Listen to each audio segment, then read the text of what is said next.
भगवान शिव को सावन का महीना अत्यंत ही प्रिय है। जो भी भक्त इस माह में उनकी विधिवत रूप से पूजा करता है उसकी सभी मनोकामना पूर्ण होती है। आओ जानते हैं कि आखिर शिव जी को क्यों प्रिय है सावन का महीना। राजा दक्ष के यज्ञ में आत्मदाह करने के बाद माता सती का दूसरा जन्म माता पार्वती के रूप में हुआ था।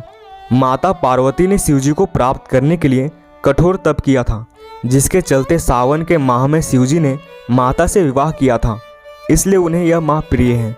इस संबंध में ब्रह्मा के पुत्र सनत कुमारों ने शिव जी से प्रश्न किया था कि आपको सावन का माह क्यों प्रिय है, तो शिव जी ने उपरोक्त बात बताई थी। देव और दैत्य ने मिलकर समुद्र मंथन किया था। मंथन करने से सबसे पहले विष निकला था। विष को शिव जी ने अपने गले में धारण कर लिया था। इसके कारण वे नीलकंठ कहलाने लगे। विष के कारण उनके शरीर के तापमान बढ़ने लगा तो देवताओं ने उन पर शीतल जल डालकर उस ताप को शांत किया। तभी से शिव जी को जल अति प्रिय लगने लगता है। कई जगहों पर बारिश में शिवलिंग पानी में डूबे रहते हैं। शिवलिंग के ऊपर एक कलश लटका रहता है, जिसके बूंद बूंद जल टपकता रहता है। उसे जलाधारी कहते हैं। जहाँ भी प्रकृति शिवलिंग है वहाँ जल की धारा भी है।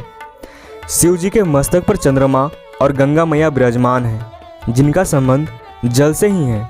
कैलाश पर्वत के चारों ओर बर्फ जमी रहती है और उसके पास है मानसरोवर। शिव जी को जल अति प्रिय है, जबकि विष्णु जी तो जल में ही निवास करते हैं। यह भी कहा जाता है कि भगवान शिव सावन के महीने में धरती पर अवतरित होकर अपनी ससुराल गए थे और वहां उनका स्वागत अर्घ्य देकर जलाभिषेक कर किया गया था। अतः माना जाता है कि प्रत्येक वर्ष सावन माह में भगवान शिव अपनी ससुराल आते हैं, इसलिए यह माह उन्हें प्रिय है। यही उपरोक्त सभी कारण है कि बारिश का मौसम और उसमें भी सावन का माह उन्हें अति प्रिय है, जबकि सभी ओर हरियाली और शीतलता व्यक्त हो जाती है। सनातन धर्म के बारे में धार्मिक कथा, कहानी, महाभारत, रामायण, पुराण, धर्म ग्रंथ के रहस्यों को जानने में रुचि रखते हो तो हमारा चैनल लर्न सनातन को सब्सक्राइब करके बेल आइकन पर क्लिक करें।